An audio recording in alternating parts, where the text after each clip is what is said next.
not with this good outcome now. Hello, good afternoon. Oh, hi. How can I help you today?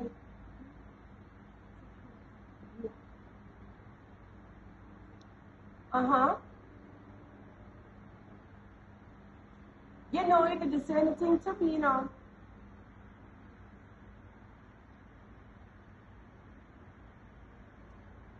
Oh, all right, no problem. I'll take a look to it tomorrow.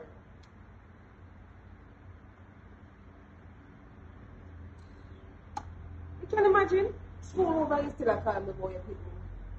We have called me about your picnic for. They're not even paying good much as the parents are calling so much. Look here, see the picnic book here now? No work. No work. You call me after hours? It's not even right now. So him don't? No. No, him don't right. And you call me after hours? I'm sorry. They're not paying enough for this. Girl, I'm just upset. I'm upset every day. I come meet me, put out my work, me help them pay me, but and some of them make you feel like you're not doing it because look here. From September, I know what July, look here. Let's hear free work and none of them don't finish. I mean, what you want to know about time? Sometimes I feel like a black them. They should answer me. Because you come and make that people buy my phone now and they want to call it anytime. And don't appreciate their teachers. Not at all. Especially this school, though. Especially this school. You get paid enough for this one. You don't get paid none at all. And you can stipend we get. But you know the worst thing too, they don't even have proper seating for the children then. You're not even a professional teacher who teach the children how to be nice, how to greet each other. Right. Me right now we need an next teacher in my class for a party that's with me. I'm tired of this. Me tired of it, you know. And you know what bum me too? We have, you know, what HOD up here. All she do is sit down in the office. All she do is sit down in the office. Nothing more. Well, she get the PSL, you can't do anything. Maybe she don't know. She doesn't have therapy and go. Can be close for her laptop. That's it. She don't even do it. You don't want to work now? She needs to go to some of our work.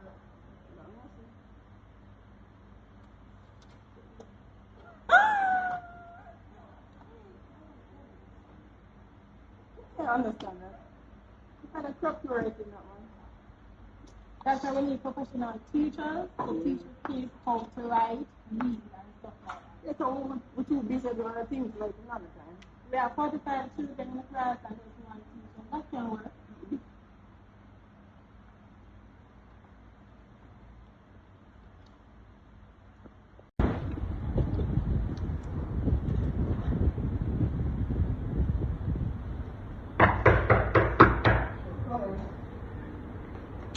Good afternoon, Director. Good afternoon. I have some issues and some concern as it regards to my staff, and they are very upset, you know, as it regards to, you know, the overwork and the underpay, you know, and they have so much to do, you know, and they don't feel appreciated about the work that they are doing, and they're doing a very good work, you know, and I am getting the full blown of it, you know. Yes. So we need to put something in place or to have a meeting where we can discuss these matters with our staff members. No, I understand what you're trying to say, and that makes sense. If anything, let's just form like a quarterly meeting so we can discuss with the rest of the staff and the team members what we should do going forward. We should also make sure that the teaching and coaching is also brought up in this training course, as well as, you know, you have to make sure that an agenda is there. You know, have to make sure that minutes are taken, as well as, you know, we should have a specific objective. And a monthly report. And a monthly, you know, report. If anything, as well, we should also get to see the progress, you know, and yeah, so make sure that, you know, everything is done effectively. Okay, no problem, Miss Arthur. I will get those things done and we should receive positive changes.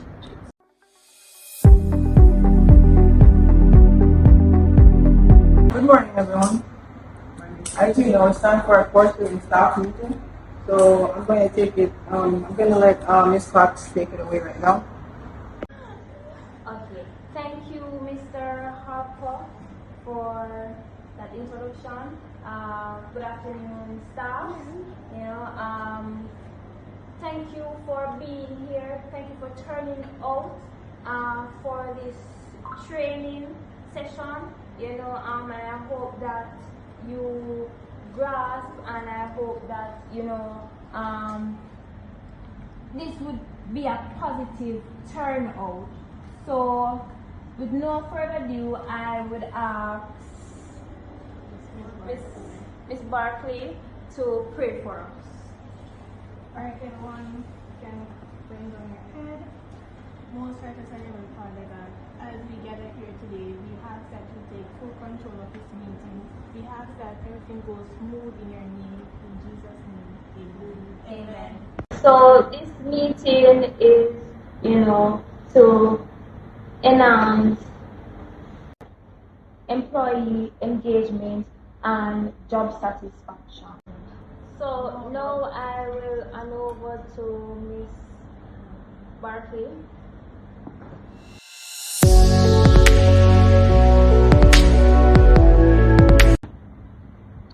Good morning again, ladies. Good morning. The topic here this evening is how coaching can positively impact the teaching and learning experience. Coaching in education is a one-on-one conversation between the client and the coach. It focuses on the development and learning. The positive impact on coaching are: one, it increases confidence, improves student learning and professional growth. How ethics plays a role in coaching. So it says that ethics are essential in coaching because they form the foundation of the coach-client relationship, which means professional coach should maintain confidentiality, trust, and integrity. So the key skills and techniques for effective customer service in coaching is one, active listening. Right here. So active listening plays a major role in the customer service in coaching. It enables coach to listen to what the teachers are currently needing. The second part, which is say empathy. Empathy means to be sensitive to someone, feeling someone's emotion and letting them know that they have been heard. Right. Okay. The third one is techniques for managing difficult customers. What exactly are the techniques for handling difficult customers? So one of the techniques for managing difficult customers is one, we can show empathy and also ensuring that the customer been heard. Oh, so their needs are being attended to, that they feel heard and right. Okay. Yes. And the final resolution. All right. So coming to the conclusion. So setting goals can positively impact the teaching and learning experience. That's it.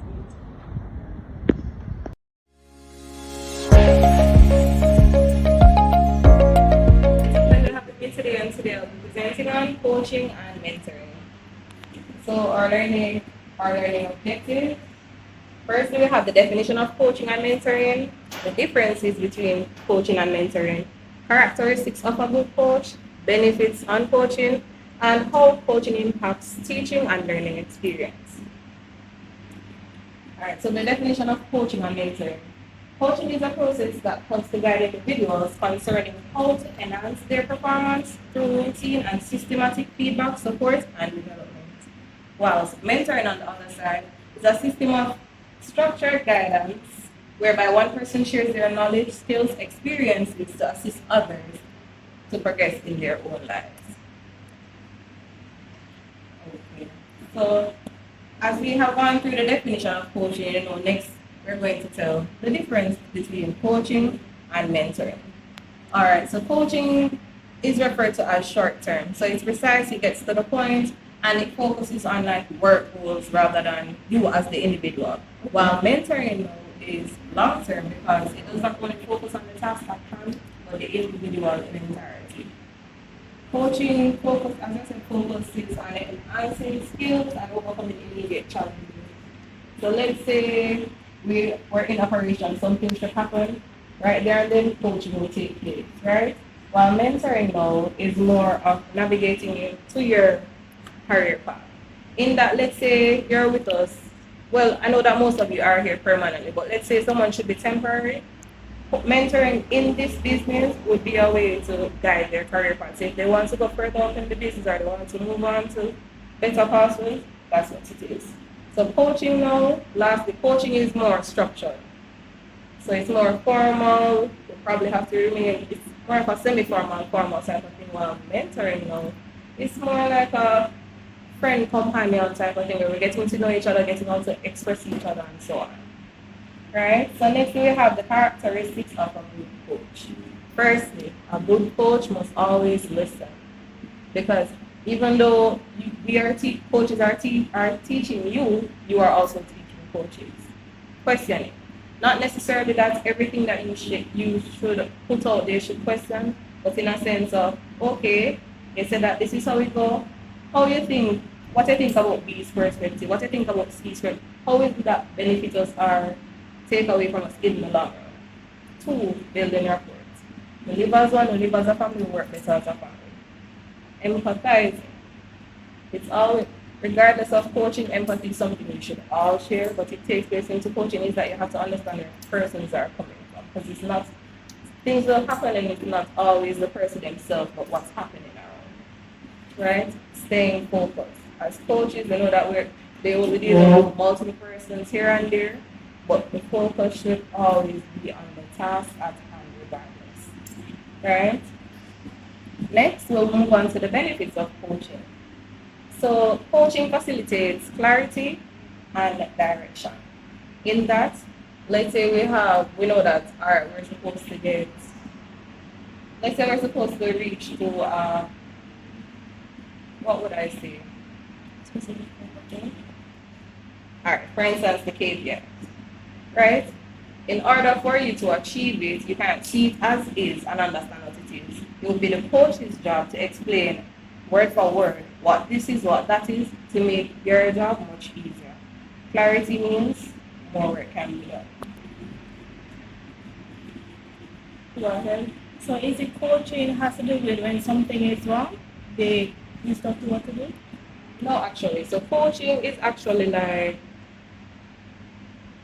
I wouldn't say it's when something is wrong. It's just to get a general feedback of what is happening, not only in the workplace, but with you as employees also. It's to allow us to better our relationship. You understand me, I understand you, we get work done. All right. Any more questions? So is it like on a weekly basis or like how often would this be? All right, so that is dependent on the company, but it is recommended that coaching happens at least 3 to 4 times a week. Okay. Right, just to touch base. Okay, so back to the benefits now. It is used as a part of the process of appraisal and self-reflection. So as I said, just now, we come together, we hear what we do, everybody get congratulated, we say, all right, we feel good in ourselves, and we get right back to it, right?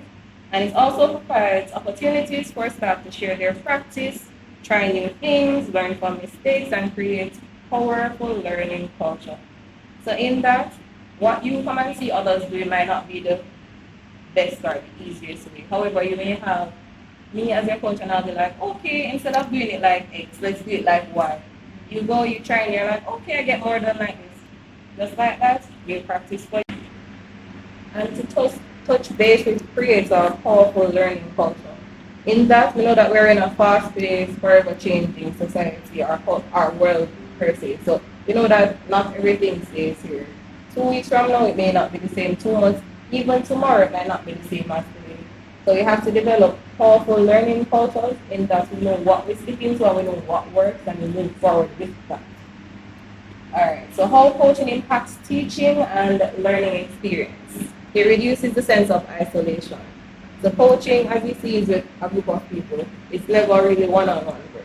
Versus the mentoring where, it would be like probably you and just the person. Coaching is more a group or a whole type of thing. So it allows implementation of new teaching strategies. In that, what persons may have learned 5-10 years ago and would, all right, and how persons would say they are stuck in their ways. So not necessarily what worked 5 or 10 years ago will work for today. So with teaching and learning, go ahead. Would coaching also like implement different learning styles and so forth? Definitely. Okay, so as I was saying, it allows implementation of new teaching strategies, so it's forever learning. We have to know how to move forward. We can depend on 30, not even 35, 10 years of data to help us. Now, we need to know what it is and move up, right, evolve. So it fosters a positive and comfortable environment. As I said, with coaching, we're getting to know each other. It may not be as intimate as mentoring, however, we're getting to know each other, we're getting to know the different personalities, the different traits, and so on. It creates culture of trust and allows more openness. So it's linked to, it fosters a positive and comfortable environment. Once you're comfortable, all is well.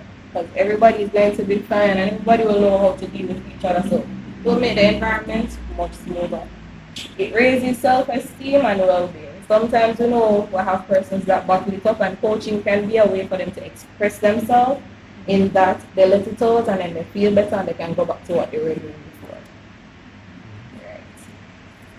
Next, I will be talking about conflict in the workplace. Right? So conflict in a workplace is a state of discord caused by the actual or perceived opposite of needs, values, interests, personalities, or beliefs between people working together.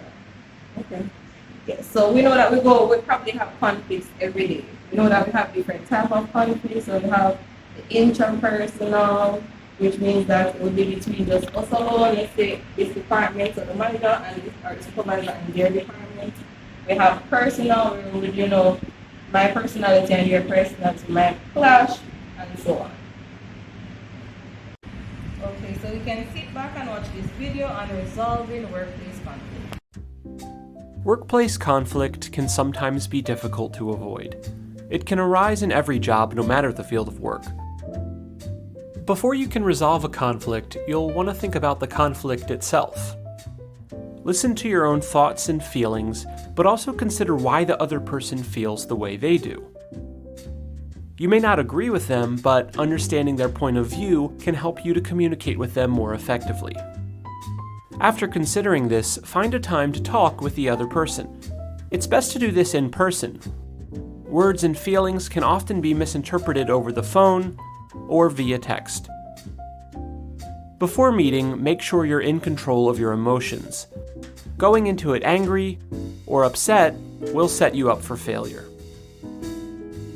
In the meeting, the first thing you'll want to do is identify the issue and respectfully state your needs. You want to do this without placing any kind of blame on the other person so as not to make them angry. Also, make sure you give them a chance to talk and that you actively listen to them when they do. Once you've both voiced how you feel, try initiating some kind of resolution. Brainstorm some possible solutions, offer a compromise, or try listing pros and cons with the other person. Hopefully, you're able to agree on something, but if not, it's important to keep calm and bring in an unbiased third party if possible. Someone like a supervisor may be able to help clarify and resolve the situation. Conflict can be stressful, but if you keep your emotions in check and approach things with an open mind, finding a solution can be that much easier. GCF Global, creating opportunities for a better life. Doing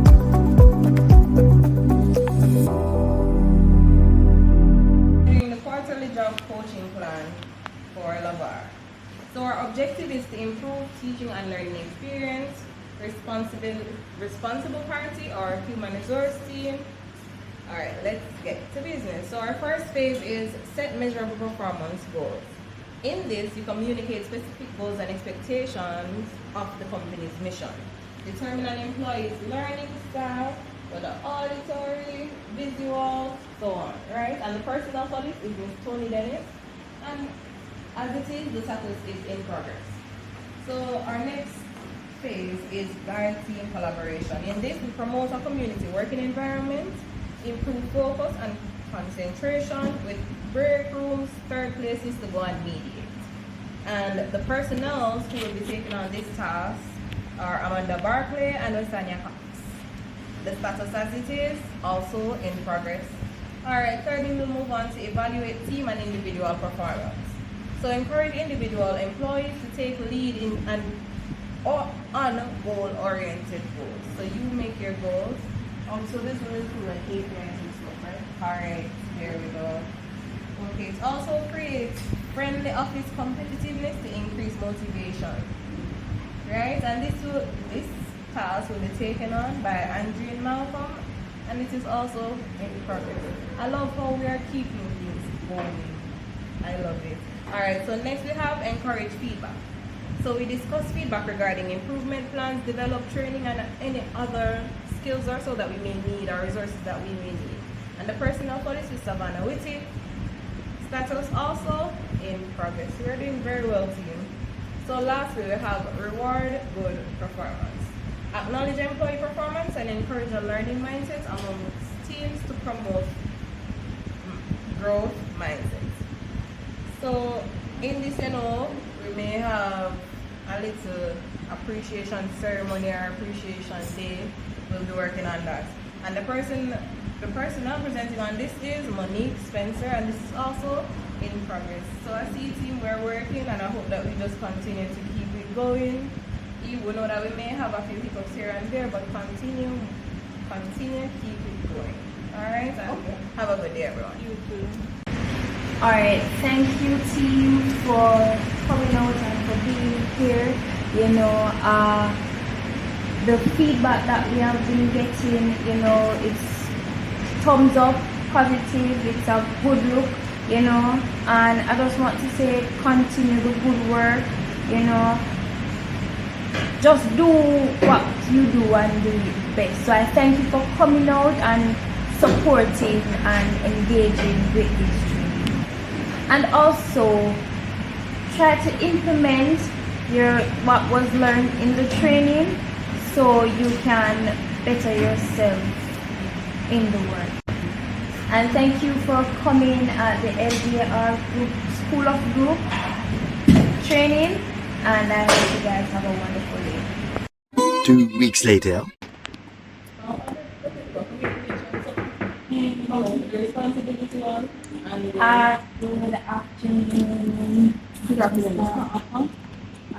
So I just want to thank you for implementing the training program for the staff. As it regards to the engagement, we are working on the engagement with the engagement committee, and so far, we have seen the job satisfaction being increased. So I just want to thank you for that, and just give you that report to let you know that everything is going as planned, and the work plan, the staffs are implementing the work plan, and everything is going wonderful so far. Yes, so it has not been an easy road, as you can see. It's a lot of work, but with the help and the preparation, we are able to get it done. So I want to thank you for that. Well, all things considered, that sounds really well. I would actually recommend that if you have any other trouble, I could, hire some new staff or some other professional person who could also help out in case it's too much workload. But everything sounds good. Okay, well, thank you again.